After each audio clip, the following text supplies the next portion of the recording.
Christine Reguet, bonjour. Le métier des éleveurs est régulièrement remis en cause dans les médias et sur les réseaux sociaux, notamment sur les questions du bien-être animal. Quelle réponse peut-on apporter à ces interrogations et à ces inquiétudes des consommateurs ? Alors pour essayer de comprendre quel est le sens de ces remises en cause, ce qu'elles disent à la fois de la société et à quelles évolutions elles pourraient conduire, nous avons lancé en 2014 un programme de recherche Accept qui étudie donc l'acceptabilité des élevages par la société en France. Alors on a identifié les différents types de sujets, étudié les attentes de la société à l'égard de l'élevage et puis surtout chercher à comprendre les mécanismes sociaux.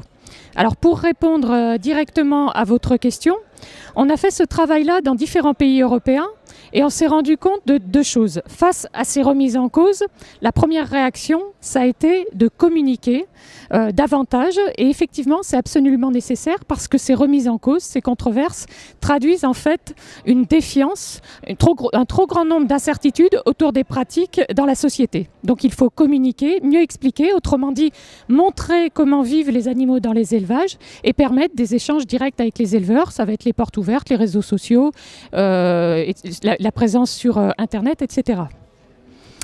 Après, ce qu'on a observé aussi, c'est qu'en fait, cette communication qui est absolument nécessaire n'est pas suffisante. Il faut faire évoluer un certain nombre de pratiques, notamment les plus contestées, et aussi faire évoluer les systèmes vers un peu plus de diversité.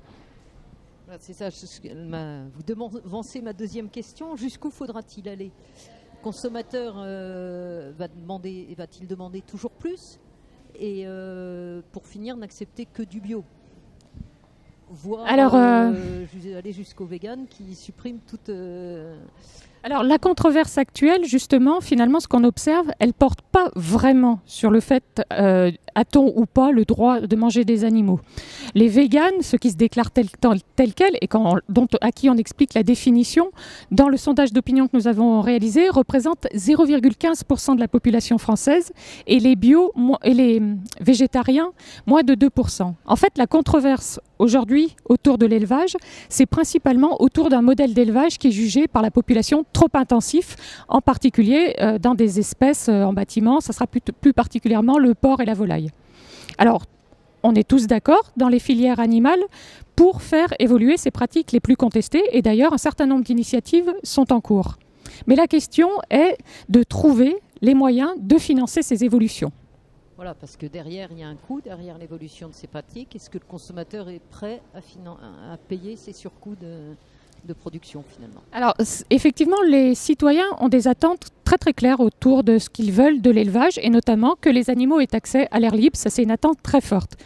Par contre, quand on regarde le consentement à payer, d'après l'Eurobaromètre de 2016, on a 2/3 des personnes enquêtées qui disent qu'elles sont prêtes à payer plus, mais par contre, quand on dit plus, ça va être jusqu'à 5% de plus. Après, c'est 12% qui sont prêtes à payer de 5 à 10% de plus, et au-dessus de 10%, on ne rencontre pas grand monde. Alors, qu'est-ce qu'on doit faire ?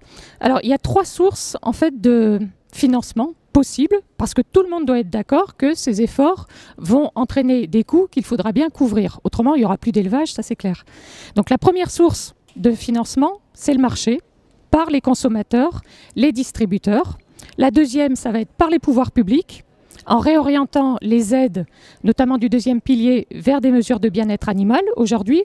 Et la troisième, ça peut aussi être vers l'élevage qui pourra améliorer un certain nombre de performances et réduire ainsi les surcoûts.